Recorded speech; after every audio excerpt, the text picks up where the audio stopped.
بیٹی کی شادی کی ڈولی سے جنازے کی ڈولی تک کا سفر، دکھی باپ کی کہانی۔ کاکا دروازہ کھولو، میں ہڑبڑا کر اٹھ بیٹھا۔ بڑھاپے کے سبب ایک تو نظر کم آ رہا تھا تو وقت کا پتہ نہ چل سکا، مگر تاریکی بتا رہی تھی کہ ابھی سویرا نہیں ہوا تھا۔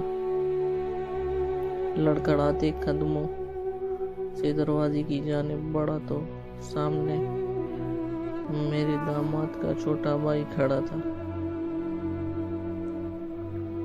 مجھے دیکھتے ہی کہنے لگا کہ کاکا چلو، تمہیں باجی نے بلایا ہے۔ میرے تو قدموں سے زمین ہی نکل گئی۔ پتہ نہیں اب میری بیٹی نے کیا قصور کر ڈالا جس کے سبب رات کے اس پیر مجھے بلایا جا رہا تھا۔ شادی کے 4 سال ہو گئے، کبھی تو اس طرح آدھی رات کو مار پیٹ کر کے سامنے چھوڑ کر چلے جاتے تھے، اور کبھی مجھے بلا کر اس کے سامنے ذلیل کر ڈالتے تھے۔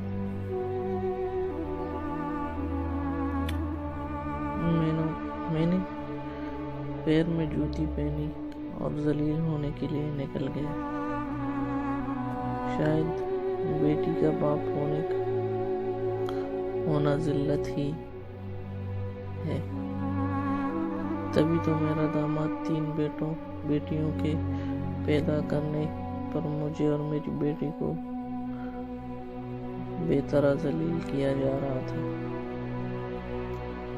اس کو لگتا تھا کہ مستقبل میں یہی بیٹیاں ہیں، اس کو بھی اسی طرح ذلیل کروائیں گی۔ جب بیٹی کی گھر میں داخل ہوا تو میرا داماد مجھے ہاتھ سے پکڑ کر اپنے کمرے میں لے گیا، جہاں پلنگ پر بیٹی اپنی 3 بیٹیوں کے ساتھ سکون سے سو رہی تھی۔ پہلی نظر میں اس کی یہ سکون بھری نیند دیکھ کر میری روح تک میں سکون اتر آیا، مگر جب غور سے دیکھا تو پتہ چلا کہ ان کا یہ سکون عارضی نہ تھا، بلکہ وہ ہمیشہ کے لیے سو چکی تھی، اس دنیا کے عذابوں سے بہت دور جا چکی تھی۔ میرے کانوں میں میرے داماد کی آواز گونج رہی تھی، کاکا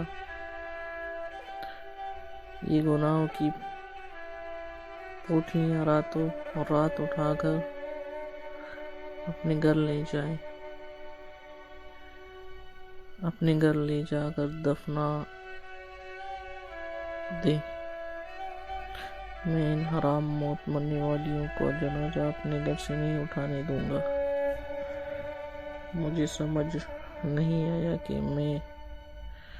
میں نے تو ایک بیٹی کو بہت مشکل سے ڈولی میں ڈال کر دعاؤں کے سائے میں رخصت کیا تھا، اب ان 4 ڈولیوں کو رخصت کرنے کا حوصلہ کہاں سے لاؤں؟ میری بیٹی شینوما کے مرنے کے بعد میری زندگی کا واحد سہارا تھی۔ اس کو پڑھنے کا بہت شوق تھا، ہر جماعت میں اول پوزیشن لیتی تھی، مگر جب 10ویں پاس کی تو مجھے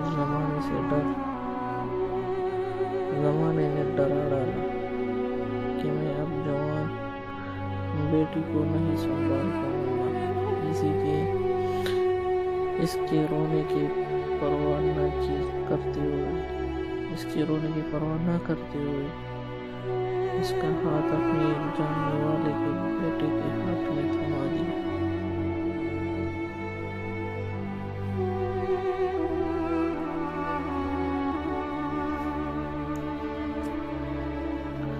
بیٹی کی شادی کی ڈولی سے جنازے کی ڈولی تک کا سفر،